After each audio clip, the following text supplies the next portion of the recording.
Bonjour à tous, en ces temps de déconfinement, j'aimerais vous proposer 3 conseils de lecture. Lecture que vous pourrez réserver dans vos médiathèques ou bien acheter chez votre libraire favori, puisque les librairies sont à nouveau ouvertes. Mon dernier livre lu est Lake Success de Gary Shteyngart, je le dis bien, publié aux éditions de l'Olivier. Donc c'est le dernier lu et c'est le plus récent en termes d'édition également.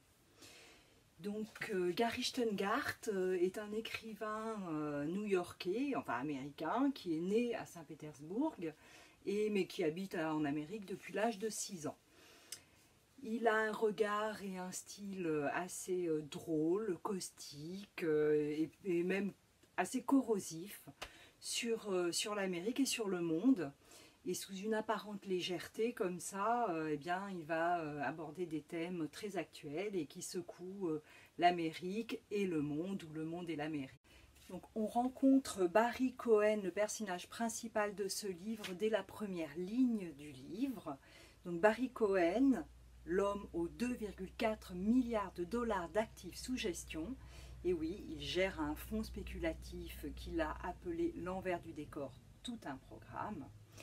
Donc il est 3h20 du matin dans une gare de Greyhound. Le Greyhound, c'est l'autobus, c'est l'autocar pour les pauvres aux USA. Il saigne, il a une égratignure en forme de larme sous son œil et en fait il fuit. Ça y est, on est dans le cœur du sujet. Donc Barry est new-yorkais, ultra riche, autocentré. Il est obsédé par les montres de luxe et surtout par leur mécanisme extrêmement parfait. Il a aussi un petit garçon qui s'appelle Shiva et qui est autiste. Il a également une jeune femme qui est magnifique, brillante, d'origine indienne et qui se prénomme Sima. Oui, j'allais oublier. Il est aussi poursuivi par la justice pour délit d'initié. Autant dire que Barry est accablé. Sa vie se complique et qu'il a beaucoup de mal à faire face. C'est ainsi qu'il décide de partir et de parcourir l'Amérique à la façon de ses héros de jeunesse. Alors il y a Jack Kerouac, il y a les personnages de Tom Wolfe. Voilà, donc il décide de descendre jusqu'à El Paso, en faisant plusieurs étapes évidemment. El Paso, pourquoi? Parce qu'il espère y retrouver un amour de jeunesse et recommencer une vie qui soit plus saine, moins corrompue, moins pervertie. Voilà.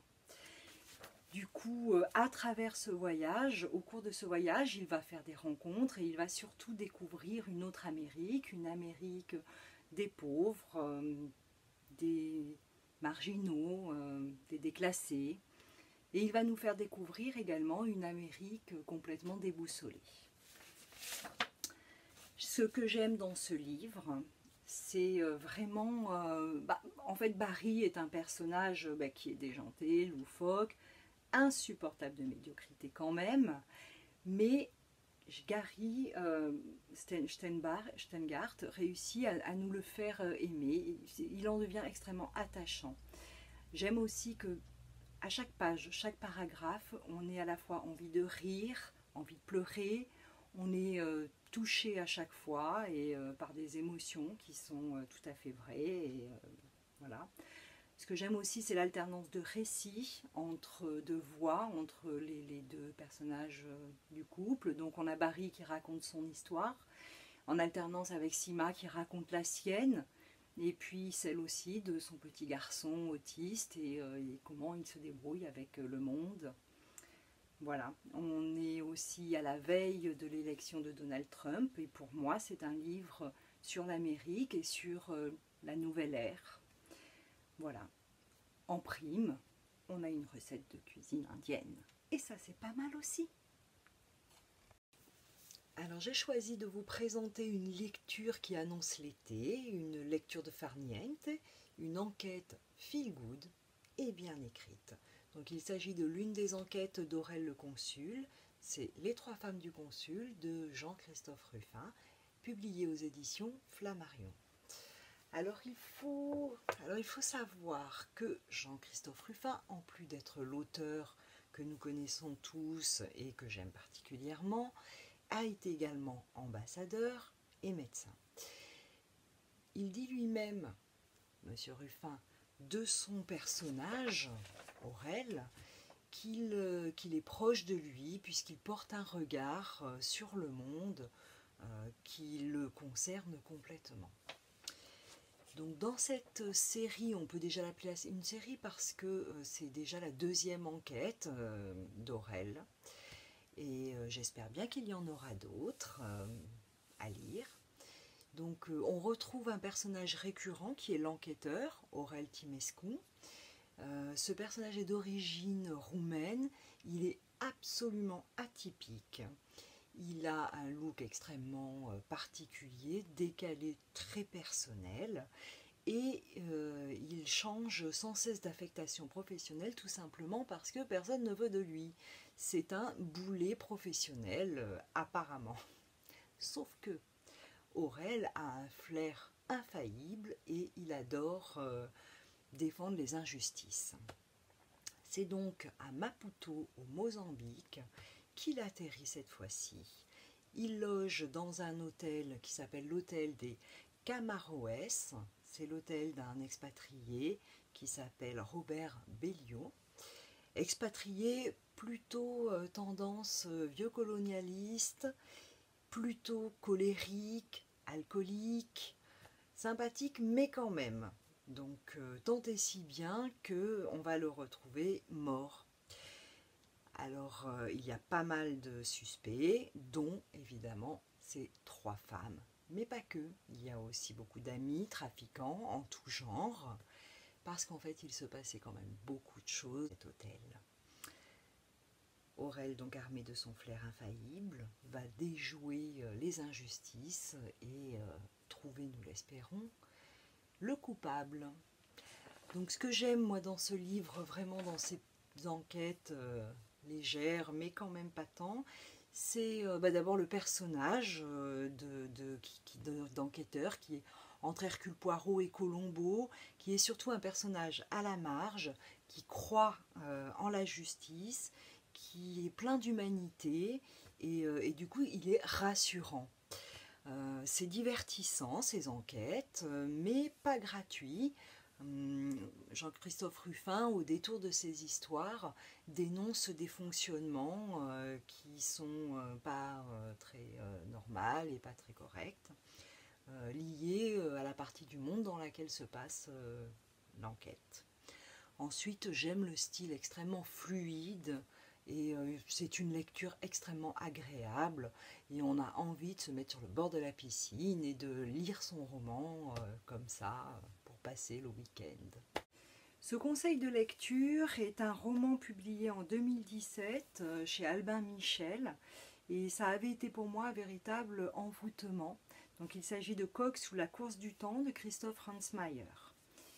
Christoph Ransmayr est un auteur autrichien qui mérite d'être plus connu en France. Il a écrit des livres comme l'Atlas de Noirmoutier. Il est passionné par la Chine et nous livre ici un roman de voyage dans tous les sens du terme.